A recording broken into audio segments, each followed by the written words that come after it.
व्यासपीठावरील उपस्थित सर्व मान्यवर आणि जमलेल्या माझ्या बांधवांनो, भगिनींनो आणि मातांनो,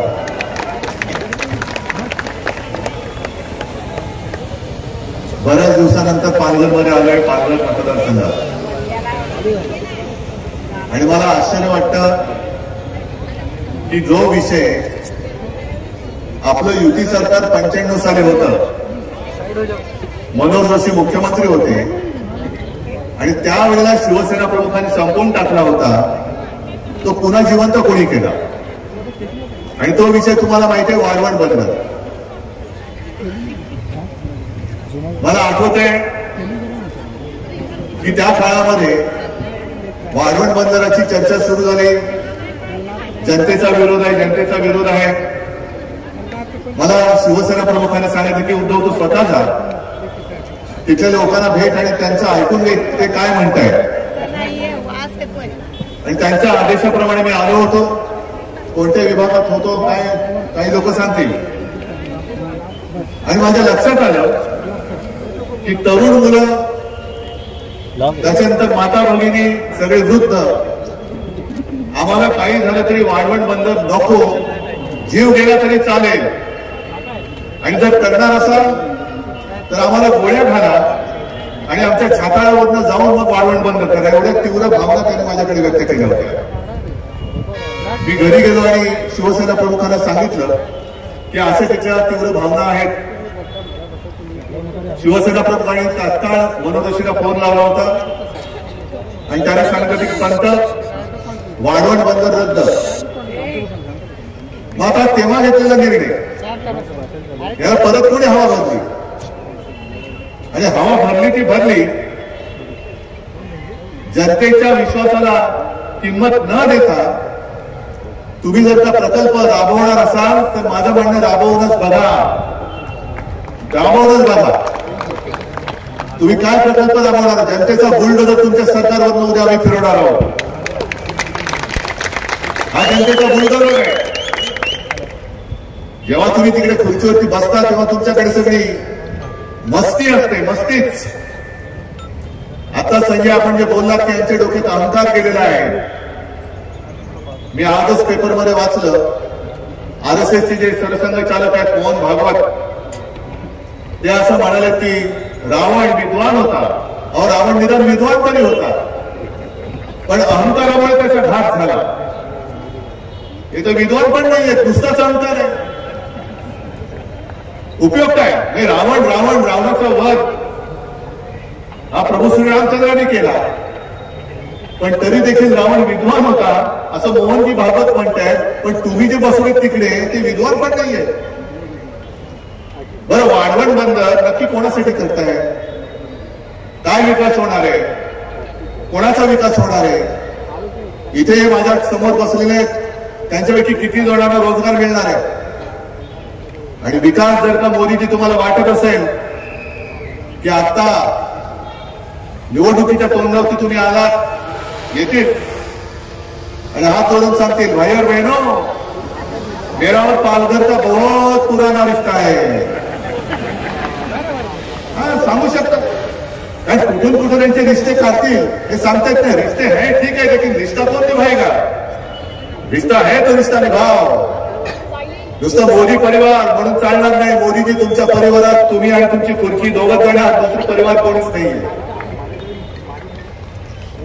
आणि आज हे सगळे इकडे जमलेले आहेत. मला एकदा जरा सगळ्यांना सांगा, असं समजा ही जनसुनावणी आहे. मला सांगा किती जणांना वाढवण हवा आहे, किती जणांना नकोय. नकोय तरी हात वर करा. अरे नाही, एवढा असा गुळगुळपणे नाही म्हणा, जरा जोरात बोला. जरा एकदा एकच जिद्दा, एकच जिद्दा. हात वर करा आणि प्रेसला सांगतो, ही घ्या जनसुनावणी आमची, ही घ्या, ही घ्या. आणि मी तुम्हाला वचन देतोय, तुम्हाला एक कट्टर लढवई कार्यकर्ती भारतीताई दिलेली आहे. उद्या ती लोकसभेत जाणार, तुमच्या आशीर्वादाने नक्की जाणार.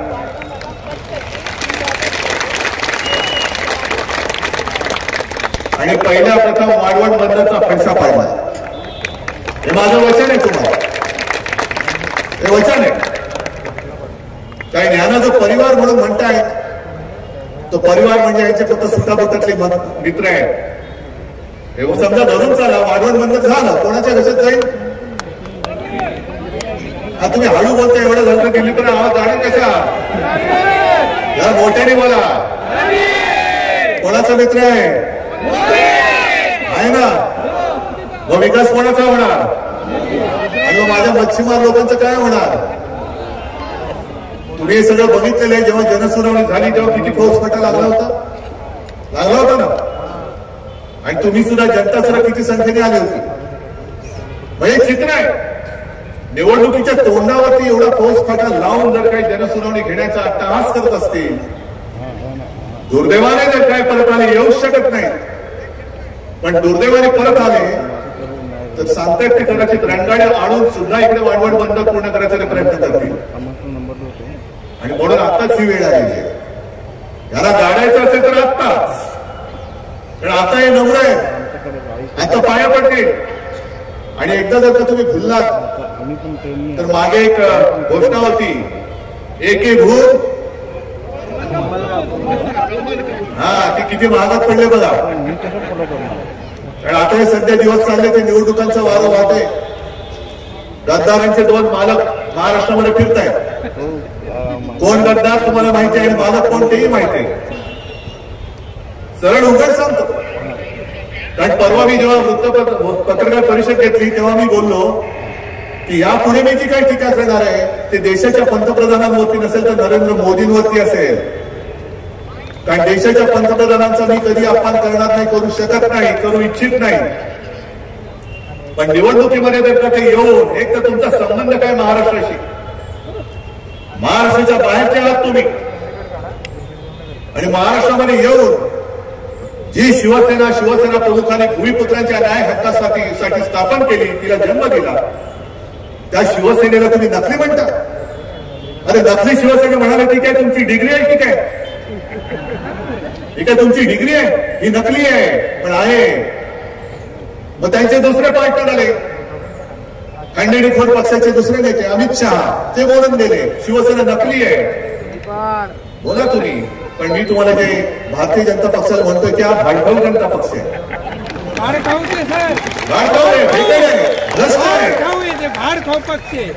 नाही, नुसतं मी काहीतरी बोलायचं म्हणून भयची बाराखडी नाही बोलत आहे. मी भेकड एवढ्यासाठी म्हणतोय की ज्या पद्धतीने त्यांनी आपले गद्दार फोडले, ईडी, इन्कम टॅक्स, सीबीआयचं बंदूक लावली त्यांच्या डोक्यावरती आणि घेऊन गेले. या इथूनच पालघर बंदच गेले ना ते सुरतेला. म्हणूनच मी पालघरमध्ये आलोय. बघू याच्या पुढे कोण गद्दार जाऊ शकतो गुजरातात, तेच बघायला आलेलो आहे. तुम्ही बंदूक लावून मी घेऊन गेला, तुमच्याकडे ताकद नाहीये.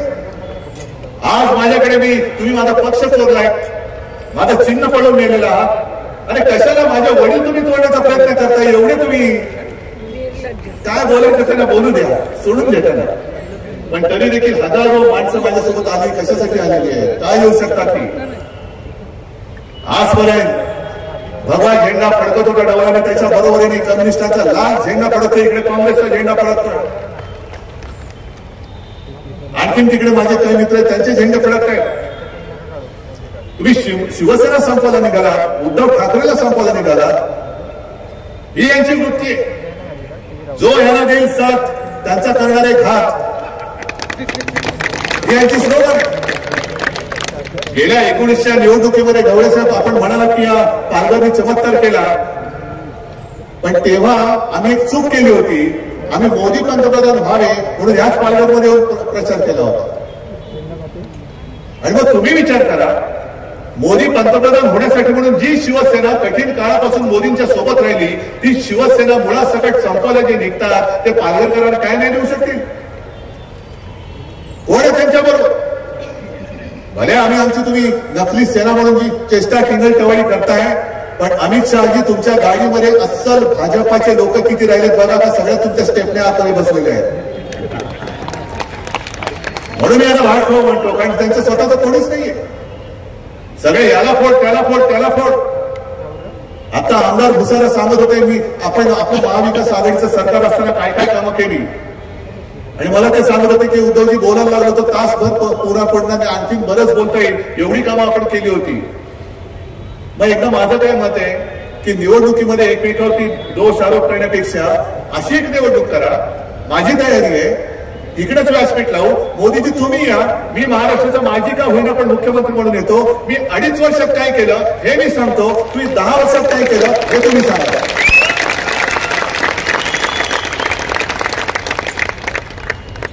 नुसतं आपली टीका करायची. प्रत्येक भाषणामध्ये उद्धव ठाकरे जर का तुम्ही संपवला आहात तर मोदीजी तुम्ही विश्वगुरू आहात, संपूर्ण जगातले लोकप्रिय नेते आहात, पण तुम्हाला प्रत्येक सभेमध्ये उद्धव ठाकरेचा उद्धार केल्याशिवाय तुमचं भाषण पूर्ण का नाही होत. अमित शहा तुम्ही देशाचे गृहमंत्री आहात, आता होतात म्हणायला पाहिजे कारण आता त्यांचं संपलं काम. तुम्ही तिकडे चीनला उत्तर द्यायला पाहिजे. जो चीन अरुणाचल मध्ये घुसतोय, लेह लडाख मध्ये घुसतोय, इकडे त्या तिकडे शेपटे घालतात. चीन घुसला तरी चालेल पण उद्धव ठाकरे संपला पाहिजे. संपवा. माझं आव्हान आहे उद्धव ठाकरेला संपून दाखवा. हे सगळे उद्धव ठाकरेचे प्रेमी माझ्या समोर बसलेले आहेत, महाराष्ट्रावर पसरलेले आहेत. तुम्हाला आम्ही निवडून दिलं होतं ते चीन पाकिस्तान वगैरे जे देशाचे शत्रू आहेत त्यांना संपवण्यासाठी दिलं होतं. पण देशाचे शत्रू मोकाट आहेत, त्यांच्याकडे बघायला सुद्धा तुमची काय हवा टाईट होते, घाबरता. इकडे फणा काढून बसता आणि तिकडे शेपट्या घालून फिरतात. हा तुमचा हडकाऊ जनता पक्ष येतो तो दुसरा कोणता जनता पक्ष ना खाऊंगा ना खाणे दूंगा. ढवळे साहेब आपण बोलत ते बरोबर आहे. मला खरंच बरं काय वाटतंय की ग्रामीण भागात कुठेही जा, प्रत्येक जणाला विचारला की तुम्ही मत कोणाला देणार, ते सांगतात यावेळेला काही हो भाजपला आम्ही मत देणार नाही, मोदींना तर अजिबात देणार नाही. आणि महत्वाचा मुद्दा जो प्रचारातला आहे, प्रचारातला म्हणण्यापेक्षा लोकांच्या मनातला आहे, तो प्रश्न मी तुम्हाला विचारतो. तुम्हाला देशात सरकार पाहिजे ना, हो की नाही? मग तुम्हाला मोदी सरकार पाहिजे की भारत सरकार पाहिजे? पण ते तर जाहिरात करतात मोदी सरकार.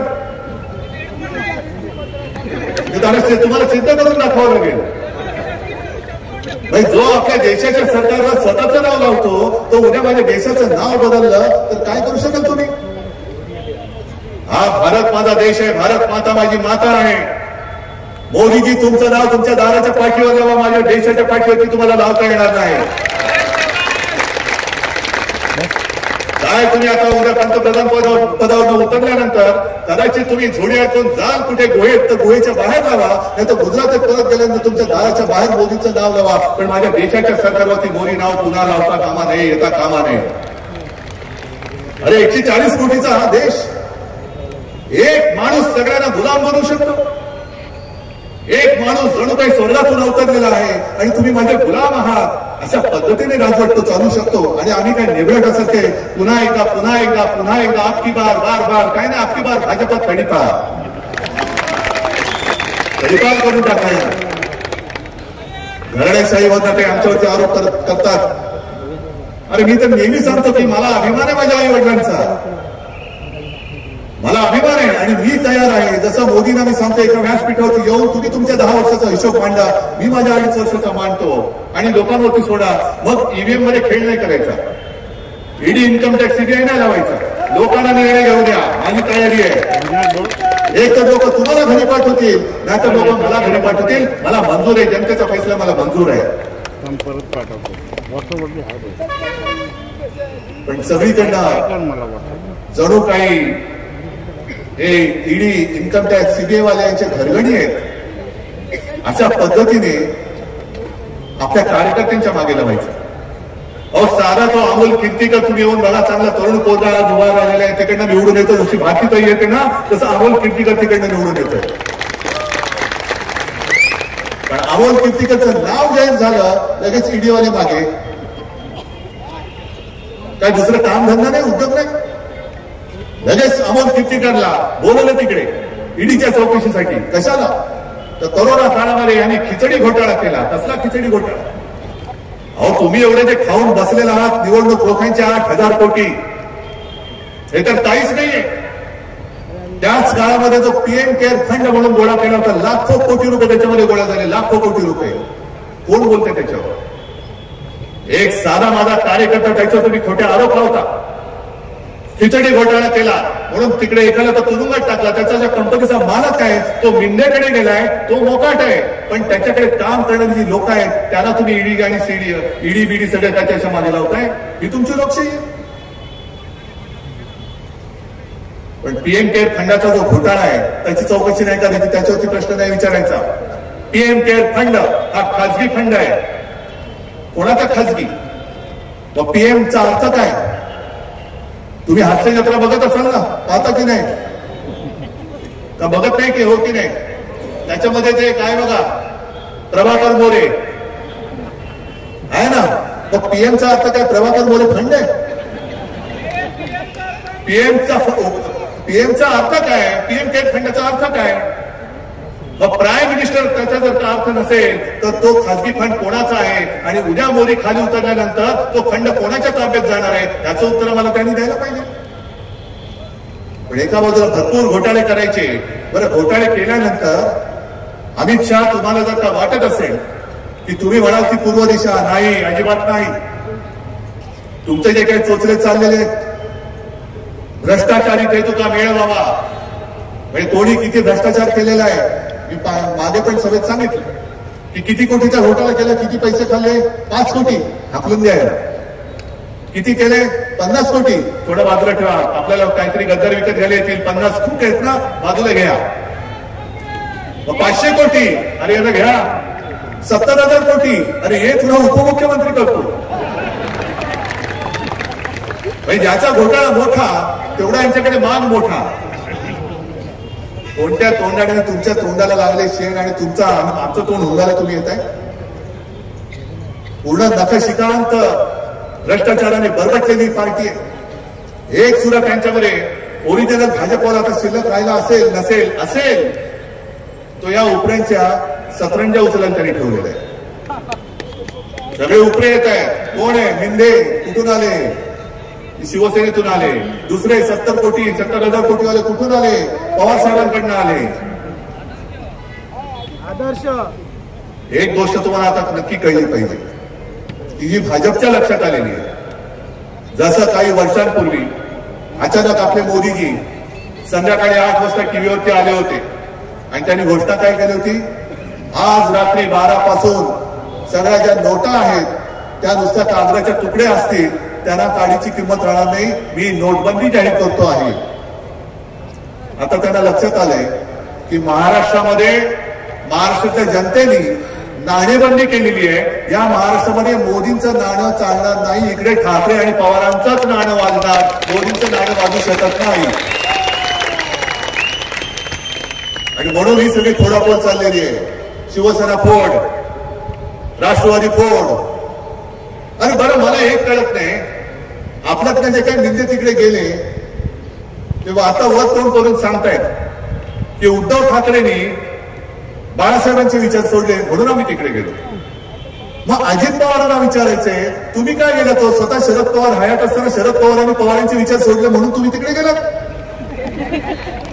पवार साहेब आहेत ना तुमच्यापेक्षा जास्त लोकप्रिय शरद पवार आहेत. आणि पवार साहेब, मी, काँग्रेस पूर्ण महाराष्ट्र पिंजून काढतोय.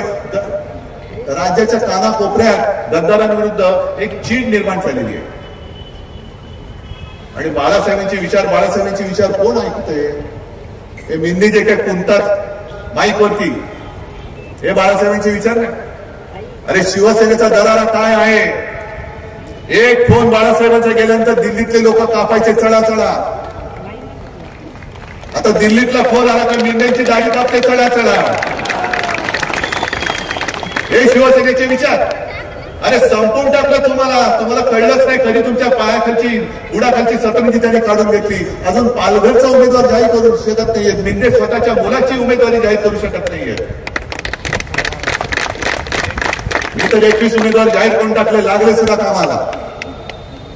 या इकडनं लढवई एक भारतीताई तुमच्यामधलीच एक महिला, सर्वसाधारण महिला, ही मी उद्या लोकसभेवरती तुमच्या आशीर्वादाने पाठवण्यात दिलेली आहे. इथे जे खासदार हे त्या मिंदेबरोबर आले आणि मिंदेबरोबर गेले. आधीच्या पोटनिवडणुकीमध्ये आपल्या विरुद्ध होते, नंतर हेच त्यांना घेऊन आले होते. साहेब हेच उमेदवार चांगले आहेत. त्याने म्हटलं आपल्याकडे तर उमेदवार नाही. नाही हेच चांगले आहेत, दिले.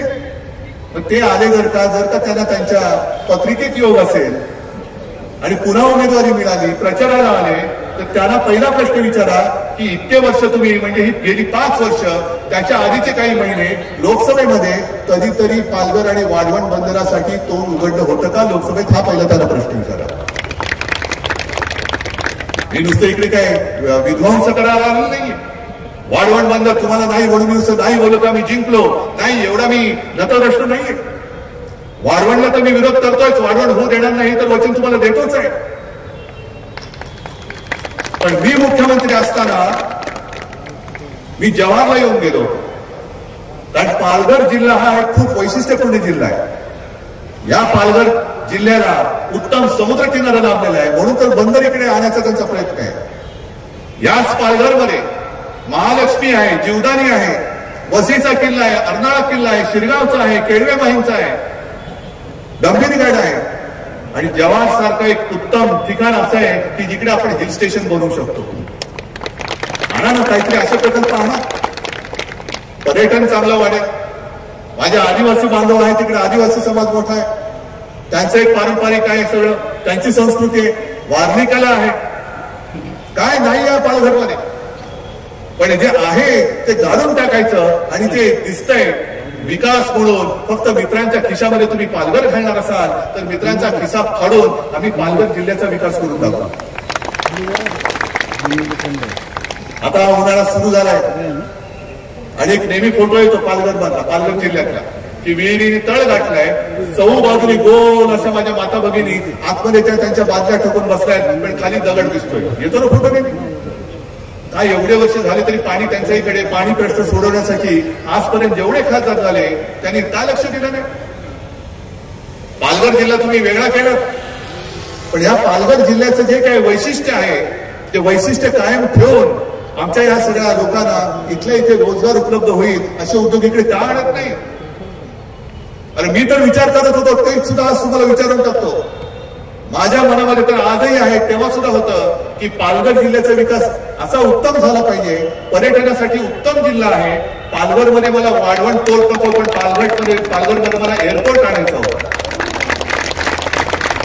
याच विचारतो तुम्हाला, एअरपोर्ट हवाय की नकोय? हो असेल तर वर करा हात, नसेल तर नाही करा. मग असे काहीतरी विषय आणा ना. सगळे चांगले उद्योगधंदे गुजरातला न्यायचे, गद्दार गुजरातला न्यायचे आणि इकडे वाढवण बंद करायचं. तिकडे बारसूमध्ये रिफायनरी, नाणारची रिफायनरी मीच रद्द केली होती आणि बारसूची सुद्धा मी सांगितलं होतं तिथल्या जनतेचा विरोध असेल तर बारसूला सुद्धा रिफायनरी होणार नाही. मी तिकडे पण जाणार आहे, गेलो होतोच. पण सगळे विध्वंस करणारे उद्योग हे महाराष्ट्राच्या माथी मारायचे आणि चांगले उद्योग हे गुजरातला पळवायचे. मोदीजी तुम्ही गुजरातचे पंतप्रधान नाही, तुम्ही देशाचे पंतप्रधान आहात. सगळ्यात चांगल्या गोष्टी आमचं गुजरातची काही वय नाहीये. मी अनेकदा म्हटलं की गुजरात सुद्धा आमचं आहे. इथे सुद्धा काही गुजराती माता भगिनी बांधव आले असतील, या पालघरमध्ये राहतात, मुंबईत राहतात, महाराष्ट्रभर राहतात. त्या गुजराती समाजाशी आमचं वय नाही. उद्या इंडिया आघाडीचं सरकार येणारच. होय, मी अभिमानाने आणि अगदी आत्मविश्वासाने सांगतोय, इंडिया आघाडीचं सरकार हे 300 पार करून येणार म्हणजे येणारच. हे आज राज्याचं नव्हे देशाचं चित्र सांगतंय. आणि इंडिया आघाडीचं सरकार आल्यानंतर गुजरातच्या हक्काचं जे असेल ते आम्ही देऊच, पण महाराष्ट्राच्या हक्काचं असेल ते आम्ही कोणाला ओरबाडायला देणार नाही. नाही म्हणजे नाहीच. मोदीजी तुम्हाला सुद्धा देणार नाही. करा ना, संपूर्ण देश आहे तुमचा. होता, आता नाही. 10 वर्ष खूप झाली. 10 वर्षात संपूर्ण देशाने तुम्हाला संधी दिली, तर संधीचं सोनं करायच्या ऐवजी तुम्ही माती करून टाकली. आता बस झालं. आता आमचं काय आहे ना ते आमचं आम्ही बघून घेऊ. आता आमच्या लक्षात आलेलं आहे, पूर्वी असं वाटत होतं की मजबूत देश पाहिजे असेल तर सरकार मजबूत पाहिजे. आता माझ्या लक्षात आलंय की जर का देश मजबूत पाहिजे असेल तर सरकार संमिश्र पाहिजे, मिलीजुली सरकार पाहिजे. आणि एका पक्षाचं आणि एका व्यक्तीचं सरकार हे देशामध्ये हुकुमशहाला जन्म देऊ शकतो, तो आता दिलेला आहे.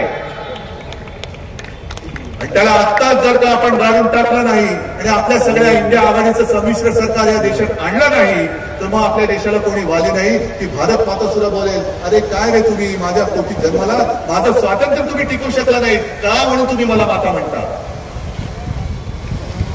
आणि त्याच करता ही निवडणूक ही नुसती वाढवण बंदरासाठी नाहीये, ही पालघरच्या विकासासाठी आहे, राज्याच्या हितासाठी आहे आणि माझ्या देशाचं स्वातंत्र्य टिकवण्यासाठी ही निवडणूक आपल्याला जिंकावीच लागेल. आज भारतीताई सगळ्यांना माहिती आहे, भारतीताईचं चिन्ह काय आहे? जरा जोरात पोचलंय गावागावात. आज तुम्ही सगळे आलात, मी जे मी बोललोय वाढवण बद्दल तुम्हाला पटलंय? वाढवणच्या संघर्ष समितीचे नेते कोण सगळे पटलंय मी काय बोललो? काही सगळं बोललेलो आहे आणि तुम्हाला सगळ्यांना माहिती आहे, मी एकदा बोलल्यानंतर पुन्हा मागे फिरत नाही. एकदा बोललो तर बोललो. तुम्ही आपलं सरकार आणा, वाढवण बंदराचा विषय त्यांच्या सरकारच्या कागदावर तुम्ही पुसून टाकल्याशिवाय राहणार नाही. त्याच्यानंतर मात्र जे चांगले उद्योग आहेत, जे पर्यावरणाची हानी करणार नाहीत, जे माझ्या मच्छीमार समाजाच्या पोटावरती पाय देणार नाही. अरे साधी गोष्ट आहे, गेल्या 8-10 दिवसापूर्वी एका मच्छीमार नौकेला एका जहाजाने धडक दिली, नुकसान भरपाई मिळाली काही नाही. कोण होते देव जाणे, मेले तर मेले नाही जा, मेले असतील तर करून टाका, नसतील तर घरी पाठवा. हे असं सरकार दळवती, हे असं निर्दयी सरकार आपलं नसेल, अजिबात नसेल. ज्या वेळेला तुम्ही आम्हाला मतं देता तेव्हा ते मतं नसतात, ते तुमचे आशीर्वाद असतात, ते तुमचे आशीर्वाद असतात. भाजपसाठी नुसती मतं असतील पण माझ्यासाठी तुमचे आशीर्वाद आहे आणि त्याला मी आशीर्वाद मानतो. म्हणून आणि म्हणूनच आज माझ्याकडनं पक्ष चिन्ह सगळं जरी काढलं तरी सुद्धा तुमचे आशीर्वाद हे आई जगदंबेच्या रूपात माझ्या समोर उभे आहेत. आणि हे आशीर्वाद तुम्हाला सगळ्यांसाठी, जर का पालघरचं आणि तुमच्या भावी पिढ्यांचं कल्याण करायचं असेल, हित सारायचं असेल, आंबटगोड मैदान जरी असलं तरी आंबट भाजपला देऊन गोड तुम्हाला पाहिजे असेल तर भारतीताईला प्रचंड बहुमताने तुम्हाला निवडून द्यावंच लागेल. आणि ते त्या भारतीताईची जी निशाणी आहे ती फक्त शिवसेनेची नाही, तर तुमच्यावरती होणाऱ्या अन्यायाला जाळून टाकणारी ती धगधगती मशाल आहे. ती मशाल ज्या वेळेला पालघरमध्ये पेटेल त्यावेळेला पालघरवरती अन्याय करणारे सत्ताधारी असतील त्याच्यामध्ये जळून भस्म होतील. आणि मला खात्री आहे की हा चमत्कार 19 साली तुम्ही केलेला आहात, या वेळेला पुन्हा एकदा करून दाखवल्याशिवाय राहणार नाही. आणि तसा आत्मविश्वास बाळगून मी आपली रजा घेतो. जय हिंद, जय महाराष्ट्र. सर्वांनी नाट्यगीत